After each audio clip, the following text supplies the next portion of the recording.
Welcome back, ladies and gentlemen, to another episode of The Fantasy Birds. Today, we are back with some 2023 fantasy football, first episode of the year, but we're coming back all summer long with fantasy football content. Today's video, I'm going over my 2023 rookie rankings heading into the 2023 season. Kind of a dynasty type feel here, giving you my rankings in Superflex, but if you're not in Superflex, just move the quarterbacks in the rankings down to the end of the list, and that's going to be your normal one quarterback flex rankings. Let's not waste your time. Let's hop right into these rookie rankings for 2023 Dynasty Fantasy Football.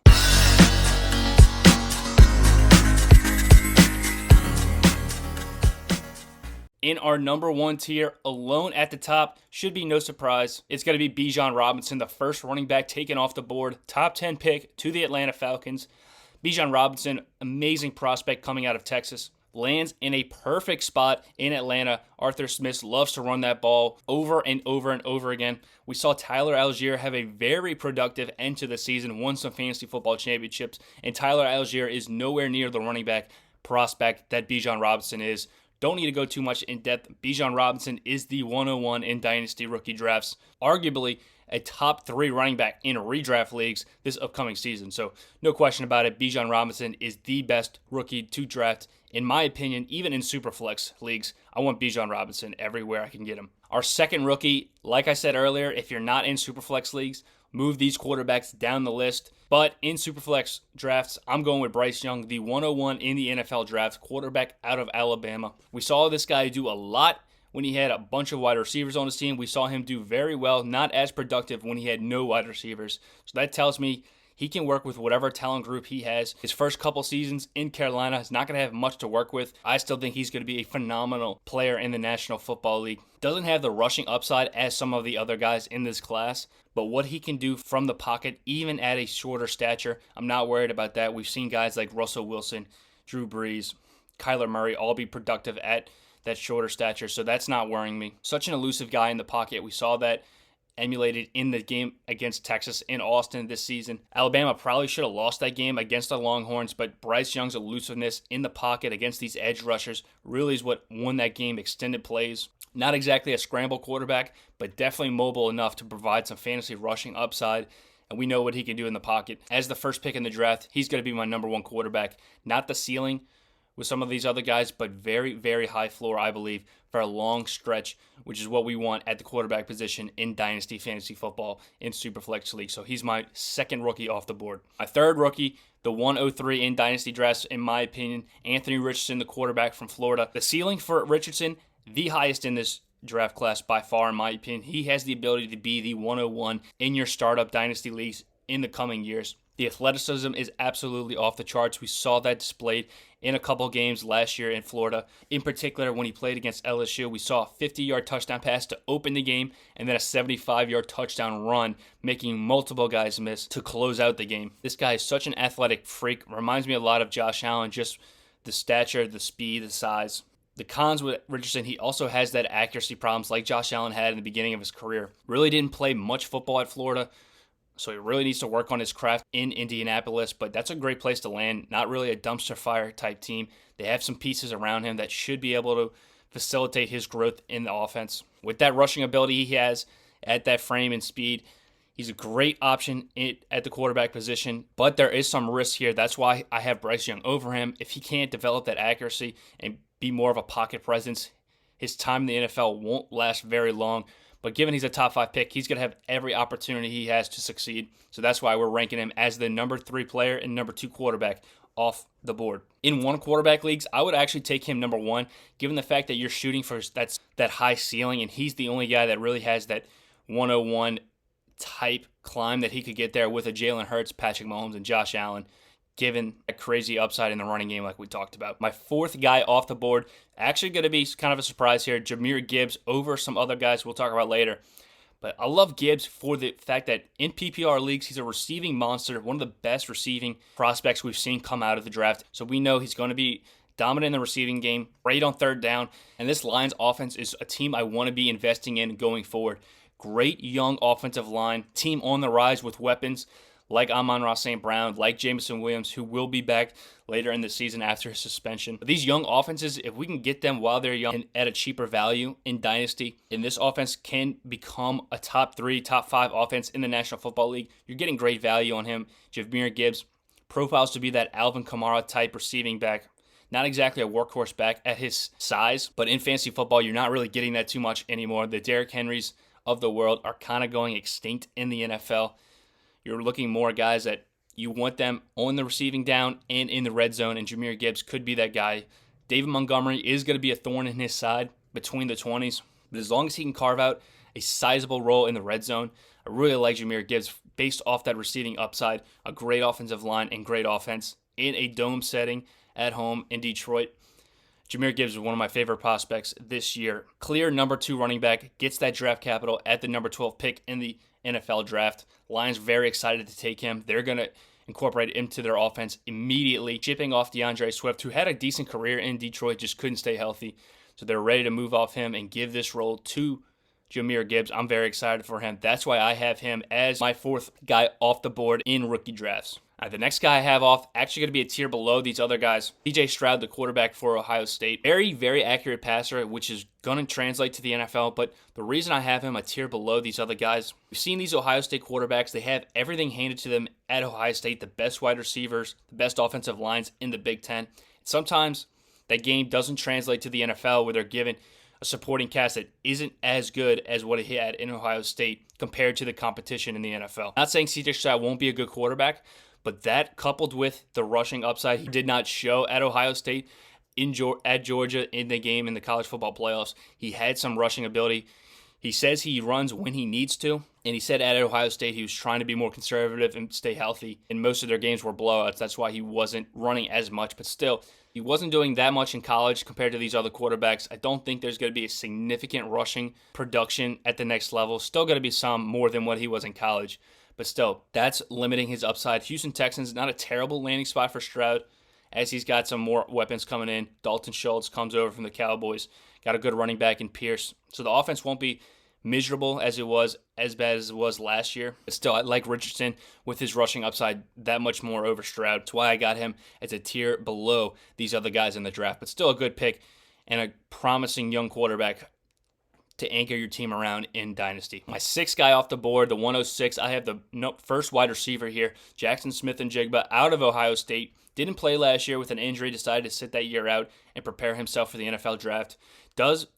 He is the first wide receiver off the board in the NFL draft, but he does slide to pick 20. I think this has a lot to do with him being a slot wide receiver and less of his talent and ability. Very talented and has so much potential going forward in the NFL. I really like JSN's game. That's why he's my first wide receiver. For me, he compares a lot to CeeDee Lamb, kind of that slot guy, very talented run after the catch type. CeeDee, I think he went 16 or 18 in that first round, so kind of the same range. Smith goes 20 to the Seahawks. He's really who I'm comparing him to going forward. If I can get a guy like that here in the middle of the first round of your rookie drafts, I'm in love with that pick. That's why he's my number 1 guy. Also in Seattle, there is competition in year 1 with Tyler Lockett and DK Metcalf. But I'm not expecting both of those guys to be there long term, especially Lockett coming up on age 30 season. So I think Tyler Lockett might be his last year in Seattle, which is going to make room for DK on the outside and JSN in the slot running routes. Kind of similar to what we had in Dallas with Amari Cooper and CeeDee Lamb a couple years back. So I think there's definitely enough room to go around in Seattle for both guys to be productive, especially if Geno can play like he did last year. Very solid season from Geno Smith, bounce back year for him. So if he's going to be productive in Seattle with a new contract, I like Jason's future in the slot for the Seahawks. All right, we got a run of wide receivers going here. My second wide receiver is going to be Quentin Johnson. I like him over some of the other options just because the landing spot is pretty amazing for Quentin Johnson, to be fair. You get attached to Justin Herbert for the foreseeable future. He's going to be a star quarterback, young star quarterback, I might add, which is very valuable for a young wide receiver. You do have Keenan Allen and Mike Williams in Los Angeles, but how long they're there, I don't know. Keenan Allen already kind of towards the end of his career, in my opinion. He could be gone next season. Mike Williams also could be gone as he needs a new contract. So these wide receivers have some injury issues, and we don't know how long they're going to be extended with the Chargers. So Quentin Johnson attached to Justin Herbert this season for for the foreseeable future. I love this landing spot for him. A young, talented wide receiver coming out of TCU, attached to Justin Herbert, one of the best young quarterbacks in the NFL. I'm very excited about this landing spot in the back end of the first round. You should be feeling very good about this pick if you need a wide receiver here. Jordan Addison, a very good landing spot in Minnesota, gets to be that number 2 wide receiver alongside Justin Jefferson, which Adam Thielen strived in for the past couple of seasons. We see this number 2 role in Minnesota be so productive as it's such a more passing style offense now that Mike Zimmer is no longer the head coach. So there's enough passing volume to go around. We don't know how long Kirk Cousins is going to be attached to the Vikings team. They're going to give up after his contract runs out. So that gives me some worries going forward with Addison. That's why I don't have him above Quentin Johnson attached to Justin Herbert for a very long time. But as long as this Minnesota team's going to be a pass-happy offense with a poor defense, keeping the game script very favorable to a receiver, I love Jordan Addison's ability to break out in year 1 and going forward alongside Justin Jefferson.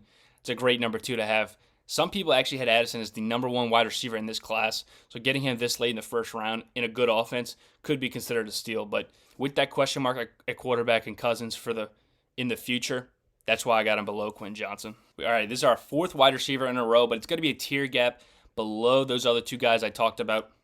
Zay Flowers lands in Baltimore. Some people don't love the landing spot with Lamar Jackson, a running quarterback, but they should be more pass happy this season. However, even if they are going to be throwing the ball more, there's still more mouths to feed this upcoming year than they had in years past. Now you add Odell Beckham Jr., Rashad Bateman's coming back, Mark Andrews, and now Zay Flowers. It's a lot of guys on a team that doesn't like to throw the ball that much with a quarterback like Lamar Jackson, who likes, obviously, to run the ball in the read option game. And you get J.K. Dobbins coming back, hopefully healthy this season. So there's a lot of mouths to feed. I don't particularly love Zay Flowers in rookie year, number 1.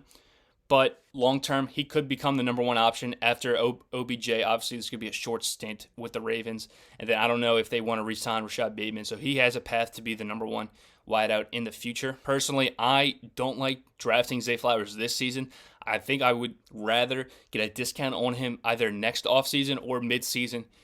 Once people realize he's not producing right away, people could get discouraged on him. I love taking advantage of that on rookie wide receivers with a lot of talent. So Zay Flowers is definitely someone I want to be targeting in the midseason at a discount or in the offseason next year. But I don't see his value increasing after his rookie campaign with all the mouths that have to be fed in Baltimore through the passing game. Dalton Kincaid's going to be our next guy, our first tight end off the board. First round pick to the Buffalo Bills. Couldn't get a better landing spot in Buffalo attached to Josh Allen. They kind of needed some more receiving options. Kincaid looks to add that at the tight end position. I don't know how much his value is going to increase as rookie tight ends do not have a great history of producing in year 1. Kyle Pitts, we saw a couple years back, have a phenomenal rookie season. But even at that, the numbers weren't jumping off the charts, making him the top tight end. So other than Kyle Pitts having one of the best rookie seasons of all time, tight ends have a very bad history of starting out slow in their careers. So Kincaid could be a guy I look to trade for after the season or mid-season, like I talked about with Zay Flowers. But still a long-term great option, receiving option with Josh Allen in Buffalo. Can't go wrong with him at the end of the first round or even second round if he drops there. I would love taking Kincaid for the long haul, but not expecting much in year 1 from Kincaid. The last 2 guys I want to talk about got to be 2 running backs. A-Chain out of Texas A&M is going to be my first running back I prefer, not from a talent perspective, but from a landing spot perspective. A-Chain, super fast running back out of A&M, really turned it on at the end of last season against LSU. He had a phenomenal game, probably won that game by himself. I think that solidified his draft stock. In Miami, we know there's so much talent. The offensive scheme is so friendly towards these running backs and wide receivers.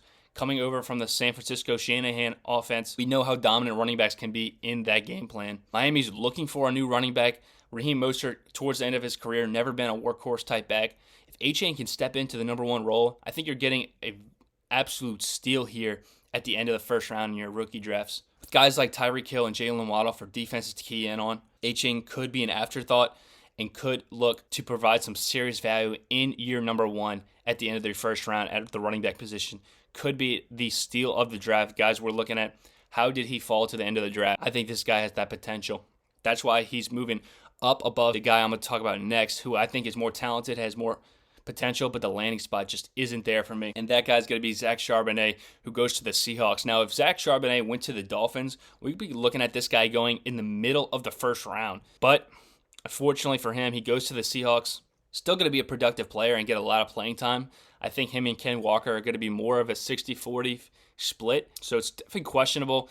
One of the more questionable things coming out of the draft, why the Seahawks went with back-to-back running backs in the second round after Ken Walker had such a great rookie campaign. But Charbonnet, he's going to be probably the most elite handcuff in the NFL, in my opinion. I think getting that second-round draft capital, it just sucks that he had to go to a team that already had a very solid young running back. Ken Walker owners have to be disappointed on the Charbonnet draft. But I got to sneak him up here close to the first-round range just because how talented the guy is. Really like the prospect, so we snuck him right at the end. But that's going to do it here. These are our rookie rankings for 2023 Dynasty Fantasy Football. It is Superflex, so like I said before, if you're in a one-quarterback league, just move these quarterbacks down to the end of the first round, and that'll be our rankings. But thank you guys for watching. Let me know what y'all think of these rankings, if you agree or disagree. Obviously, everyone's going to have a different opinion. Let me know in the comment section. But thank you guys for watching, and we'll see you guys next week with another episode of the Fantasy Birds.